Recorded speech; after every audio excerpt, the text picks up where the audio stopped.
Building Kids' Lives in Our Community on BCTV is supported by UPMC for You.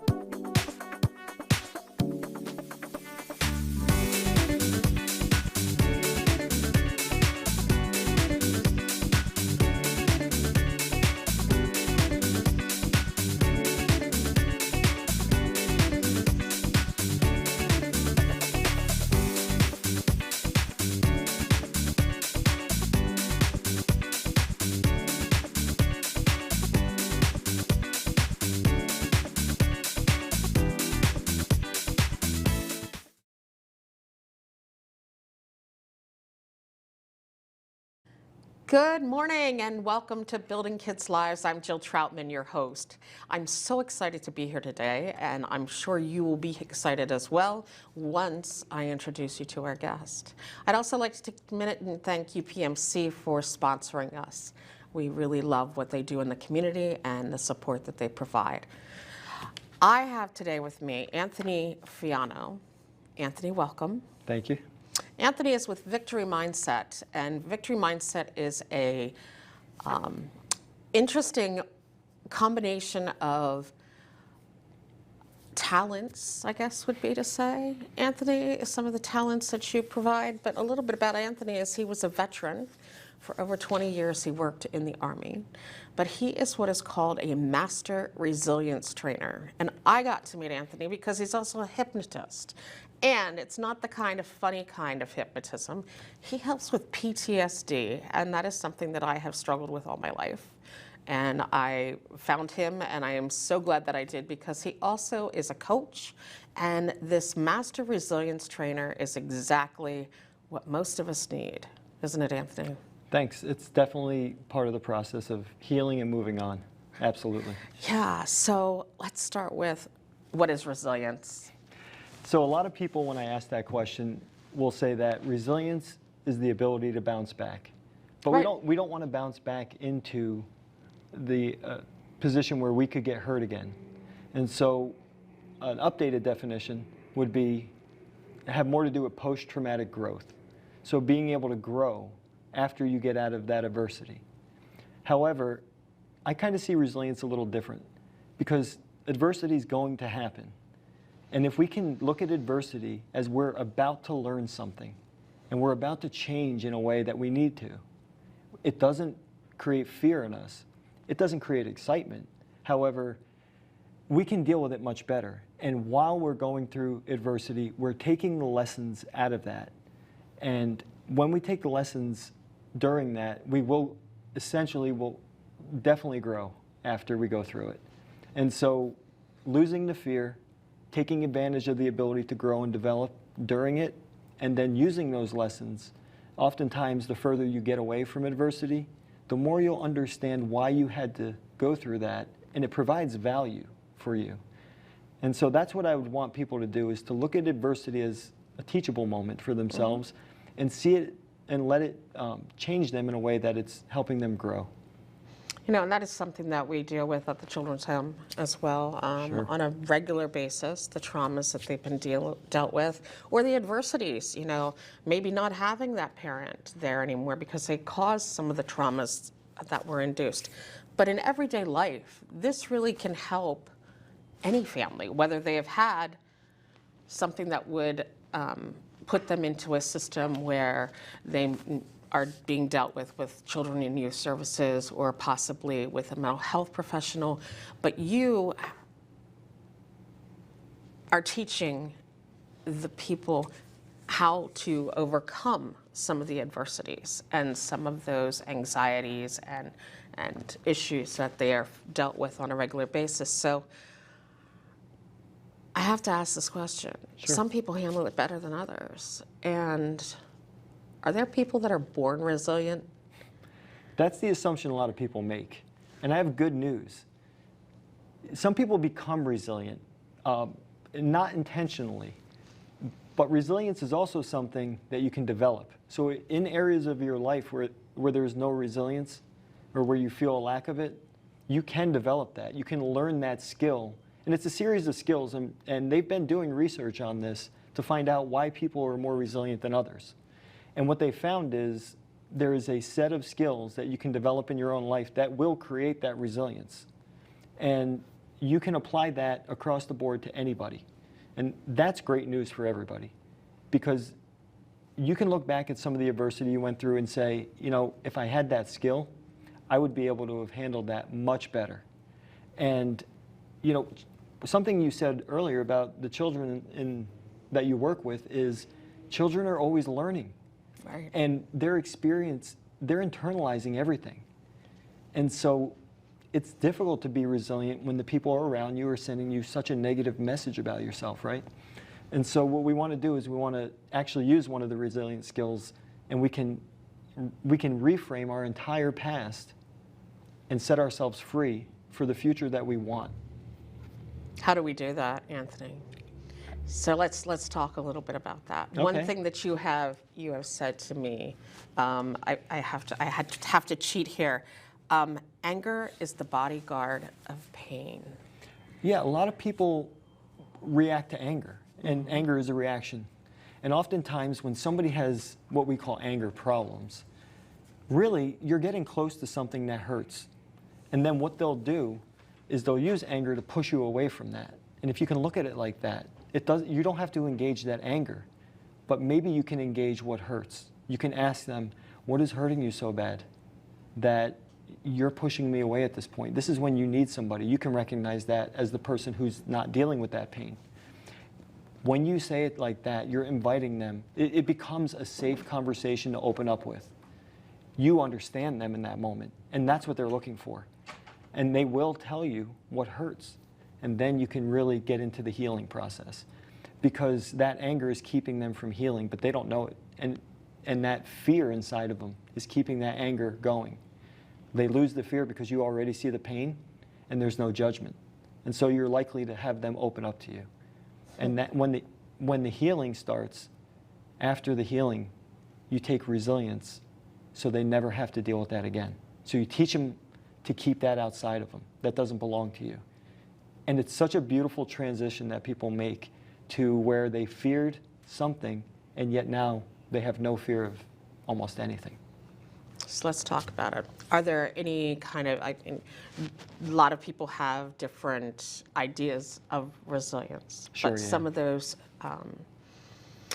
skills that you teach, why don't you go through some of them that, you know, can help maybe let our audience in on your little secret of the resilience coaching that you do? Okay. I'll share one of the skills. I'll just give you an overview of it. But a lot of people go online and they see the saying that it doesn't matter what happens to you, it only matters how you respond to what happens to you. And that frustrates a lot of people because they want that in their life and they try. But you know, try implies failure. Right. So then they start to think something's wrong with them. They see it everywhere, but they can't implement it. And so the reframe just becomes about looking at the situation objectively, right? You take your emotions out of it. What happened? This happened. And a lot of people say, when this happens, that's why I reacted that way. But that's a misconception that we carry around. When this happened, you had a thought about it. You interpreted that happening and what it meant. And that's what your reaction was based on. Your thoughts always drive your emotions and your behaviors. So when your emotions and behaviors are getting in the way of something, showing up as yourself, showing up as your best self, we have to go back and look at that thought we had. If we can reframe that thought to neutral, it'll feel a million times better, and most likely, you can prevent the emotion altogether. You could have a better emotion, or you'll definitely have a better reaction. Nobody knows what's going on until the reaction comes out, until the behavior, and so we want to get it before it happens. And I have a worksheet that is a thought process that you do after the fact. But what you'll realize is if you do this enough, when you have that emotion, you catch it and you say, what's a better way for me to think about this? And in that moment, what you're doing is taking it outside of, you're not internalizing it now. You're beginning to let it go. and then your reaction's more appropriate. It's why, when someone's angry at you, you can ask them why they're in pain. You know it has nothing to do with you. So your thought isn't, how dare you say that to me? But your thought's more compassionate. It's more authentic to who you really are. And you're saying, I see you're hurting. Would you like to share why? That does something. And we don't get a lot of that deep communication these days because so much communication's online. It's in text. Text is emotionless. We insert our own emotions. So if you're having a bad day, well, that's a bad text. Well, it's not really a bad text because if you were having a good day, that would be just fine. It would just So be we a need to normal have- text, right. but you're taking that stress on. You're projecting your emotion projecting because your there's nothing emotions there. onto it, right? Why not? So what we want to do is we want to deepen our communication, and unfortunately these days we're not used to it. So we can control our reactions so that it become responses, and that's where you know that you're building the skill in your life, and the world feels so much better. There's a lot of things that bother us that we can't control, and this is how we make peace with that, and we learn to control ourselves, because I can put somebody in the same situation and they could be stressed, and then I teach them to reframe. The situation didn't change at all, but now they have control over themselves, and that changes everything, because once you can control yourself, the people around you can see what they're doing, and it kind of ripples out, and now you have this connection instead of this division. And we could definitely use more connection in our lives than division. Definitely. Absolutely. Especially in this world that we're In this living in world, today. absolutely. Yes, definitely. Yeah. So let's give an example. Maybe at home, Okay. at the dinner table, everybody's in their phone.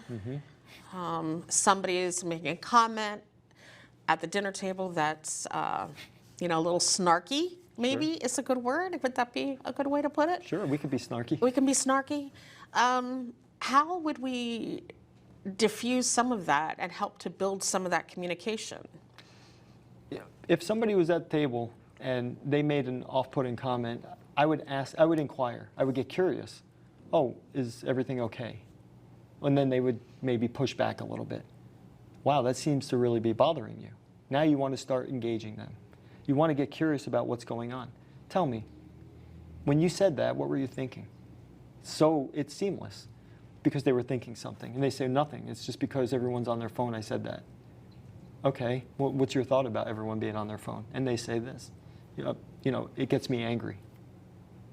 Why? Anger, It makes you want to. usually behind anger, there's pain. What hurts about this? And then you find out that I really want to connect with my family, but you guys are all on your phone. Now you can solve the problem. You know what? You're right. We shouldn't do this. Let's talk about our day. And now the needs are being met. The communication's flowing. And after a while, you forget it started with a snarky comment because you're laughing or you're enjoying or you're helping him or her through their problem. And there is where we had that moment that passes. Now everyone's mad if you don't do that. Everyone goes their separate ways and, he's a jerk, We want to take opportunities, and if we have control of our emotions and we teach the people around us to, we don't have those moments of division. We get brought closer together. And yeah, it started with a snarky comment, but that's an indication. If you're doing all right, you can look at that as an indication that we should address this right now. And it works great with young people because young people will generally throw something like a dagger at you, some comment that's really sharp. And a lot of parents' inclination is to respond harshly. Don't talk to me like that. You're being disrespectful. Oh yeah, go All to your that's room, true. go sit, Yes. take time out, or you're grounded. All those things are really negative. Yeah, and that's not the root cause of what they're dealing with. The root cause of what they're dealing with is they want to connect with people, and they don't know how to do it because they're young. It really is up to the adults in the room to show them, to model that behavior. And so you just take the snarky comment as an indication that there's a conversation, there's a thought in there that's really negative. Let's make it neutral. And just admitting, like, hey, we should be talking to each other, really goes a long way. And they feel heard, they feel validated, and they feel like this is a place I can open up about things. It also makes them feel a little bit safe. Absolutely. That's We hear that word a lot, right, but we what don't are we really doing know to what is create it. that? And it's refusing to be offended at something really opens the doorway up for true relationship to grow and thrive. And that resilience is what does that. So what's another part of resilience? As far as, we have the emotions that are attached to resilience. oh, okay, some other skills? Some that- other skills that maybe we can talk about as well. So one that gets thrown around a lot is mindfulness. Oh yeah, But- that's like that's like the word of the day: mindfulness, is. meditation. In fact, there have been a number of articles and studies just recently done. Actually, as early as yesterday, something came out. I was reading about it. About how we should all be a little bit more mindful, Well- and also do some meditation. So, what is that really talking about when it comes to resilience? So mindfulness is a skill where when you're feeling overwhelmed, you can get control over that again. And you can take meaningful, purposeful, and deliberate action. And that makes everything feel much easier. When you're focused on 10 different things in your head, and as soon as you start on one thing, the other thing's screaming, you can't work like that. So let's say you're at work, and you have a plan for the day, and then your boss comes and says, boom, I need this done. Well, what are you going to do at that point? You can get mindful. But if you don't know what that feeling is, what that state is, it's going to be hard to get to that state. So what you'd want to do in that moment is you kind of want to step back, close your eyes, and get in touch with what's in the room, right? We've heard, feel what you feel, hear what you hear, kind of tune right back in, but you're going to have thoughts. The key is to not judge those thoughts, feel no urgency, and just let them pass. You can label them, and as they pass, you're going to start seeing thoughts that will be the most meaningful and purposeful action you can take in that moment. And maybe things are going on at home, but you're at work. Doesn't mean they don't mean anything to you. It means that right now I have to focus on this. So when you see those things that are coming up that in the moment are going to be the most meaningful, then you can attach to that and take a deep breath and get right back to work. And all those other things have now entered the outside of your attention. But we practice that by perhaps listening to an app in the evening. And one thing I tell people to do is take an unconscious process like brushing your teeth and really get into that. And I did that myself. I used to commute an hour to work, and I would brush my teeth and tune into the feeling of the toothbrush, the smell of the toothpaste, in my inner ear, the sound. And what I would do is just kind of take the next steps in my morning, plan them out. And I noticed I stopped forgetting things that I was bringing to work, that I meant to bring to work. I felt more peace driving to work. And so it really got me in tune with not worrying about what happens. What happens at work is at work, but I'm not there yet, and I can enjoy this time. So we don't get a lot of time to enjoy in our life, day to day. No. But when you're mindful, you'll start to realize there's actually quite a bit of time. When you're in the car and all that, and if you're not stressed about where you're going, you can enjoy where you're at. So it's key. And one other thing, and there's 12 in my program, but one other thing is gratitude. And I want to teach you a really easy way to make your life feel better. A lot of people will go around and say, I have to do this. I have to go home, I have to take my kid to soccer, I have to make dinner, then I have to get them to bed. You're already feeling overwhelmed. Yeah, you can feel that You can already stress feel the building. tension going up. Yeah. Yeah, it's building up in you. But what if you just said, I get to? What if you say, I get to go home and cook dinner for my kids. I get to take my son to soccer. That feels a lot different. Because immediately you begin to realize that not everyone does. And that you are fortunate. So that gratitude just spreads through you. And all of a sudden, it doesn't feel as hard. It feels like a privilege that you get to do that. And there is just where you can't control life, but you can definitely control how you interpret it. And it makes things easier. You're more available, Just something so simple. That word going from have to I get to. It's the privilege. It's the giving yourself that permission to do it, not making it feel so overwhelming. And you'll be present. And you're right there in the moment. You're getting to take your child. Yes. You get to have that conversation in the car. Instead of turning on that radio or handing them, their iPad or their whatever. Yeah. You get to have conversation. I think that's so wonderful. It's such a simple adjustment. So simple. And that's the thing that I love about you, Anthony, is you make me take out of take myself out and look at it from a different perspective and a different point of view. And it just, it really helps me, and I'm hoping that it's helping our viewers as well, because I love that. I have to, I get to. It's allowing you to do that. Oh, it's an a opportunity, privilege, it's an right? opportunity, yeah. And what a great opportunity it is to spend more time with our children, to be able to eat, to be able to go and get the car washed or whatever it is. Being able to just enjoy the moment of being in that, being present. Even in my own life, what you realize is when I made that change in my life, so much more comes out of the interaction when I'm thinking of I get to. My kids even notice it. They're, wow, like you're engaged, because I'm seeing this as an opportunity now and not a responsibility. That little shift, like I said, you can't change what life does to you, but you can change how it feels and then create a better experience for yourself and the people around you. That's fantastic. So let's think about one more. Let's do one more key thing out of your 12.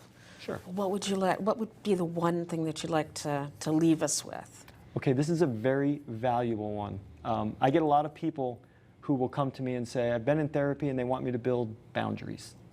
We all know that boundaries keep us safe. They keep us able to protect our peace. And we want to pass that on to our kids because they're dealing with school and what goes on in school. And they need boundaries. They need to keep the toxicity on the outside because they already have a lot to deal with. So how do we build boundaries in our life? And I tell people, take the 5 most important things to you, your top 5 values, and start there. Because it's going to be natural to protect those things. So for me, it's family. For me, it's love. And for me, it's helping people. Somebody says, you know, I don't like how much time you're spending with your family. I'm sorry. It's very important to me. And if that's a problem for you, you can't really engage with me right now.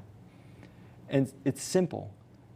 The lesson you'll learn is that saying yes is not polite, and saying no is not mean. You need much more context. But many people come out of their childhood thinking, if I say no, that's mean. Or if I tell this person I don't want to, they're not going to want to hang out with me. That's just fear talking. So building those boundaries around what's most important to you helps you practice and learn all the lessons, so then you can expand it out to protecting the life that you're building for yourself. This way you find yourself in the life you want and not the life that you're in. I really like that, Anthony. That's such a key shift. Yeah. And it's okay to say no.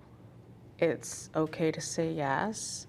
But a lot of times when we say no, people really frown upon us. But that's for them to process. And that's on them. That's right. That's the part that I really love, because I know I've struggled with that.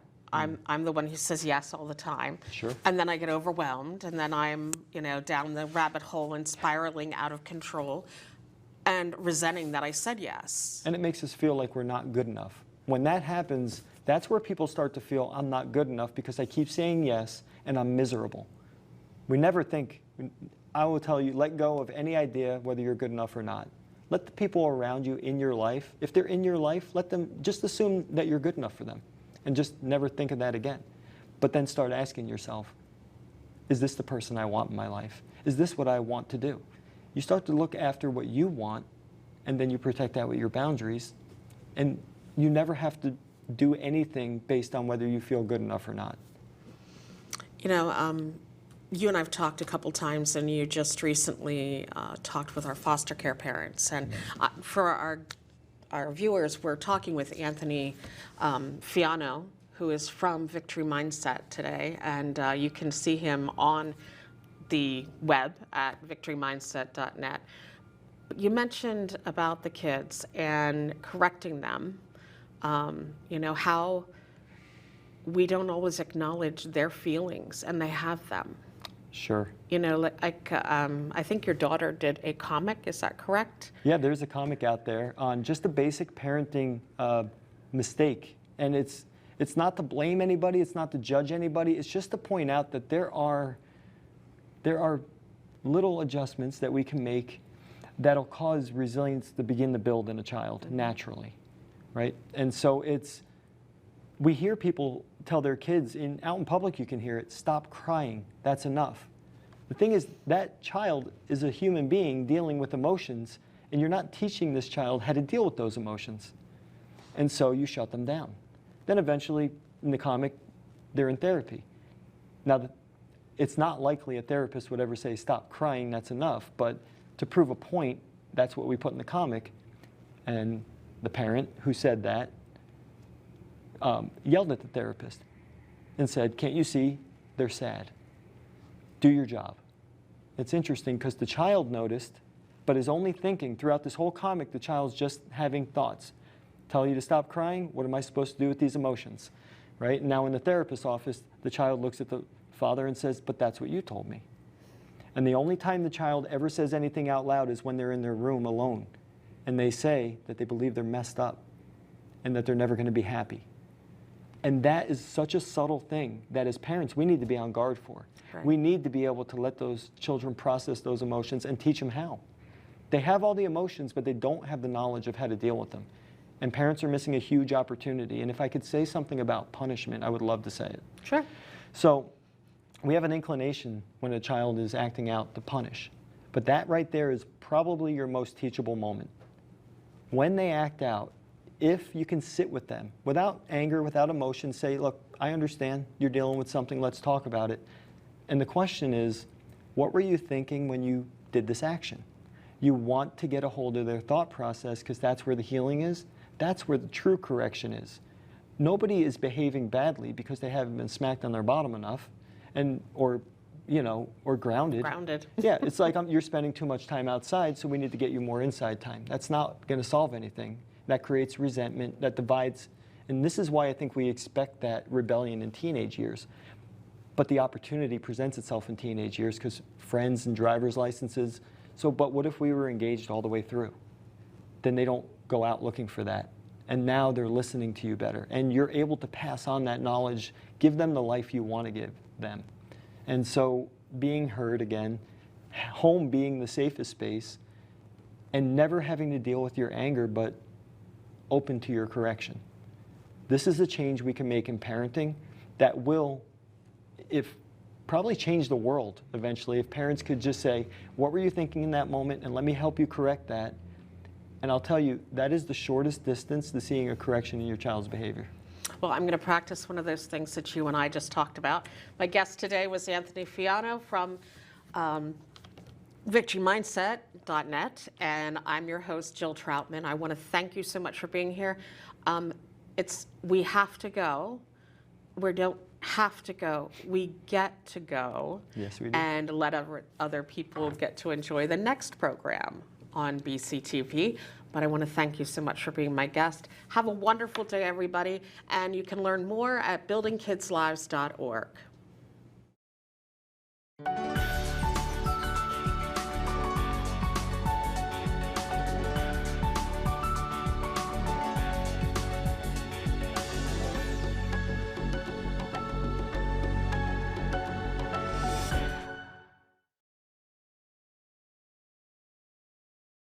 Building Kids' Lives in Our Community on BCTV is supported by UPMC for You.